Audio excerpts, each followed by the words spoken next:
Assalamualaikum warahmatullahi wabarakatuh. Selamat pagi adik-adikku, salam sejahtera untuk kita semua. Semoga kita senantiasa diberi kesehatan dan keberkahan. Pada hari ini kita masuk pada materi dampak kolonialisme dan imperialisme. Sebelum masuk di dampaknya, kita mengulang kembali apa itu kolonialisme dan imperialisme.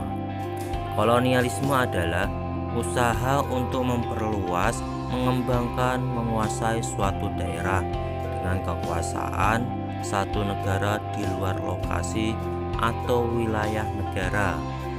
Sedangkan imperialisme adalah usaha politik untuk menguasai negara lain atau memperluas kerajaannya dengan paksa untuk kepentingan diri sendiri yang dibentuk sebagai imperiumnya. Dampak dalam bidang politik.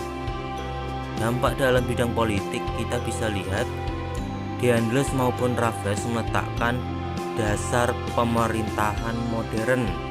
Para bupati dijadikan pegawai negeri dan diberi gaji. Padahal menurut adat kedudukan bupati adalah turun-temurun dan mendapat upeti dari rakyat. Bupati menjadi alat kekuasaan pemerintah kolonial. Pamong praja dulu berdasarkan garis keturunan juga menjadi sistem kepegawaian.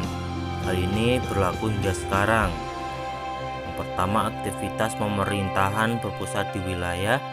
Belanda dan Inggris melakukan intervensi terhadap persoalan kerajaan, misalnya pergantian tahta. Dampak dalam bidang organisasi.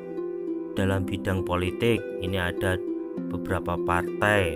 Indis Partai merupakan organisasi pertama di Indonesia yang berdiri pada tanggal 25 Desember 1912, didirikan oleh 3 serangkai. Yang kedua, Partai Nasional Indonesia adalah partai politik tertua atau partai politik pertama yang didirikan pada tanggal 4 Juli 1927. Nah, ini 3 serangkai. Ini yang pendiri para tokoh-tokoh Partai Nasional Indonesia. Nah, dampaknya pada bidang sosial. Terciptanya kasta dalam masyarakat.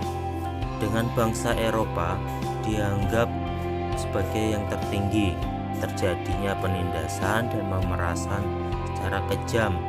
Daerah Indonesia saat itu masih bergantung pada aktivitas di tepi laut, sehingga perubahan aktivitas perdagangan berdampak pada kehidupan di pedalaman. Kemunduran perdagangan di laut secara tidak langsung menimbulkan budaya feodalisme di pedalaman, masuknya agama Katolik dan Protestan.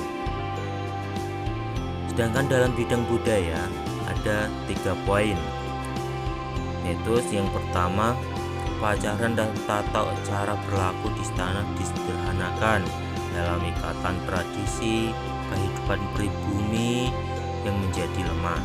Merosotnya peranan politik, maka para elit politik baik raja maupun bangsawan mengalihkan perhadiahannya dalam bidang seni budaya. Birokrat menggunakan bahasa Belanda sebagai simbol status mereka. Nah, organisasi dalam bidang sosial budaya ada Taman Siswa Budi Utomo. Nah, Taman Siswa didirikan oleh Ki Hajar Dewantara pada tanggal 3 Juli 1922 di Yogyakarta. Prinsipnya bisa dibaca.